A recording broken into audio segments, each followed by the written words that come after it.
the internet's foremost location for the most honest, unfiltered commentary and insight on the world of sports.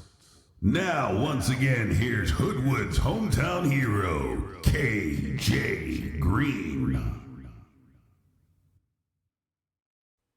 Live and in living color, you are in the Hoodwood. Heads up, my name's KJ Green. Welcome back to the Hoodwood. It's going to be another kind of a test run, kind of feeling things out, working things out. So if things look a little ragged, like the studio, just bear with me. Trust me. This week, we're just going to delve into a couple of topics that have been on my mind, things that I've seen in the sports world. Starting out with the, I think, unholy merger of NFL Films, well, I should say NFL Network, NFL Media Properties, and ESPN. Now, this deal went down last week, and the way it's structured, it looks like the NFL Network is moving some of its properties onto ESPN's auspices. Now, is this going to change your red zone? A little bit. Is this going to change Good Morning Football? Probably not. Is it going to change NFL Films? No. Is it going to change your team's website? No. But ESPN is getting a lot more of the live programming that the NFL has had over the past few years. And the NFL Network started in 2003 and has had many problems getting itself distributed onto basic cable, onto a lot of eyes, even though it does have a few games here and there. Of course, the NFL is going to keep a few of its games back to be able to produce. But the NFL figured out that producing live content is a little harder than it thought it was. That being said, the NFL has basically been looking for a partner. ESPN and /ABC kind of stepped into the breach and is going to get a few more of its games, more of its one-off games, like its Thursday night games. I don't think any of the Thursday night package is being affected, but I do know that some of the games that are like the one-offs, like the Fridays, and some of the Saturday games are going to be more pushed to ESPN. Now, ESPN, of course, from that 1 to 7 p.m. slate where games on Sunday are being broadcast on CBS and Fox, and then, of course, the Sunday night game on NBC, ESPN is more or less being shut out of that live programming block. Now it's got its hand in it, other than the Monday night game, which it's had for the past about 15, 20 years, I guess it's had the Monday night game. Now it's going to be able to produce more games and have more content. Is this an unholy alliance? It's tough to call. I'm looking at this going, is this something that the other networks, CBS, Fox, and NBC are looking, going, hey, these guys are going to get too much of a be too cozy with the NFL and have a monopoly? That's going to be things that are still going to be worked out. Of course, you're going to have governmental approval of the owners, but this is something that NFL Commissioner Roger Goodell has brokered. Is this going to make watching your favorite team a little easier? The jury's still out. I personally, it just doesn't sound right to me.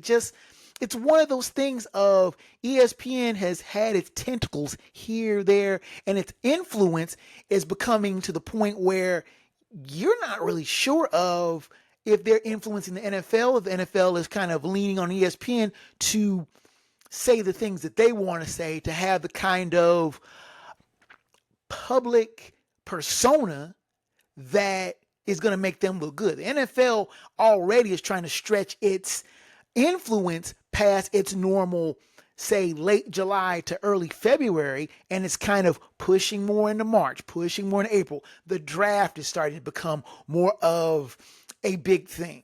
ESPN is now stepping into that breach, kind of doing a little bit of hand-holding with the NFL to improve its production, improve its live content, and of course, in some of its streaming quality. The jury's still going to be out. And I'm going to be keeping more tabs on this in the future weeks and be able to report back on this. But until now, ESPN and NFL have had some sort of, won't call it shotgun wedding, but it is a somewhat holy alliance.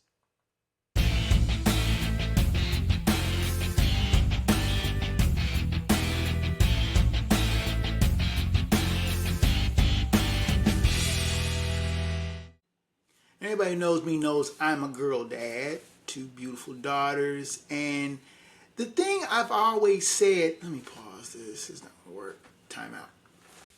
Okay, let's try this again, take 2. Like I said before, try it again. I'm a girl dad, loud and proud, 2 daughters, and I've always told my girls that you can do anything that you want. Put your mind to it, get your mind to it, you'll do it. That's all there is to it. Seeing Major League Baseball finally have a female umpire, Jim Powell being the first umpire called up to the major leagues this past weekend, and she umped on first and third before being behind the plate for Sunday's game. And I got studying about it, looking into it, and I was surprised to see that there are 8 female referees in the NBA and 3 officials in the NFL. There's none in the NHL, linesmen or referees. But the question still begs itself. Why did it take the NFL... Why did I freeze up? Oh, there we go. Try it again. We'll cut that out. Hopefully that'll edit it out. Why did it take Try it again. Why did it take Major League Baseball so long for it to put women in as umpires? Powell umpired over 1,100 games in Major League Baseball before finally getting the call up. My question is it just a lack of opportunity, or that there aren't enough qualified women to be umpires? I would think a woman cannot do any worse than Angel Hernandez did before he was finally forced out last year for pretty much being one of the most incompetent, if not most reviled umpires in Major League Baseball.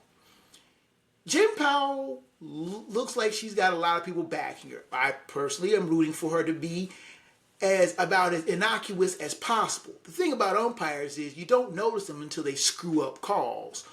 Witness the umpire that blew the perfect game for Armando Galarraga back a few years back. Jim Joyce, that's what I was trying to remember. I was trying to remember the name off the top of my head. Try it again.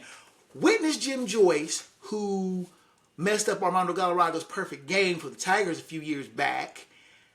That's an umpire who actually took responsibility for a bad call. Said he messed up the kid's perfect game. Took responsibility for it, owned up to it. Bully for him. But more often than not, umpires should be a part of the game that you know is there, but don't notice. They should be a part of the game that is, like I said before, innocuous. Somebody that you just don't really know. I mean, there've been umpires who have had outsized personalities. Joe West. Everybody remember Doug Harvey, one of the great umpires with his dramatic calls, but he was a good umpire. Even though he was a bit loud behind the plate, but it was his signature. More often than not, umpires should be seen, not heard, witnessed, but not really much of a part of a game. I'm hoping Jim Powell does credit to being an umpire, and nobody really notices that, hey, the lady's an ump.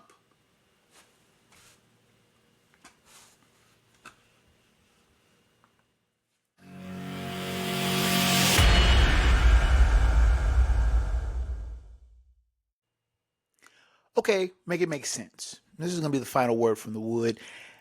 Why are sex objects or sex toys being thrown onto WNBA playing surfaces? What purpose is this serving? I mean, I am, excuse me, there again. I am someone who likes a good prank, a good side-splitting prank, something being silly. But there is something just disgusting about someone taking a sex toy and throwing it onto a sports playing surface. I don't care if it's women's basketball, men's football, soccer, what have you. What's the purpose? What's the point? Now, there have been 2 arrests. This has happened twice. Once in Atlanta, where a young man, and I'm not going to give him any pub by saying his name, but he was arrested and charged with disorderly conduct, public indecency, indecent exposure, and criminal trespass after the incident on July 29th. The second arrest, and the person hit someone in the head with a sex toy. Now, like I said before, I'm all for silliness, irreverence, but there's a fine line that needs to be drawn. There is some sort of decorum that is being violated here. And the people who are doing this, and there's been some community members who have taken responsibility for this disruptions. What are you trying to prove? Okay, I get it. If you don't like women's sports, then don't watch them. Don't participate in them. There is a lot more that you can do with your life other than watching a women's sport and trying to disrupt it. If you don't like women's basketball, don't watch it. If you don't like, say, Caitlin Clark, don't watch games that she's involved. If you don't like women's sports, there's a lot of other things that you can be watching, participating.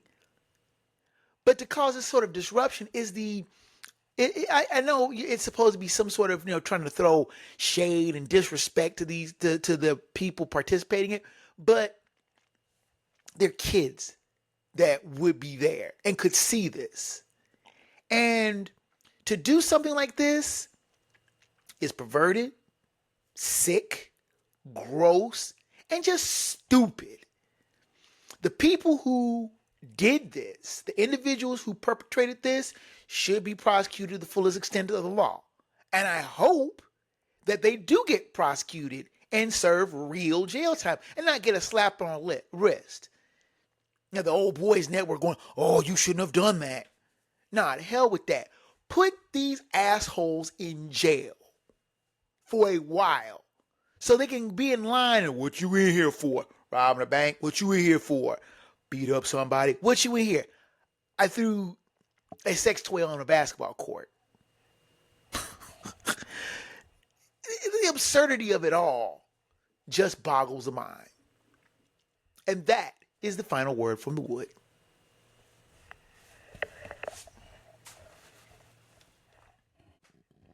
Yeah, I know it's ragged, but we are trying to get this together. Like, share, subscribe. I'm on Facebook. We're going to try to get this back up and running within the next few days. I know things are ragged, but you got to bear with me. Takes are coming. Facebook, YouTube. I think I might even be on Instagram. I'm not sure. Anyway, I'm merely Bev's son, KJ. Until next we meet again. Until next time, fellow sports fans. 30. Sports from the Hood.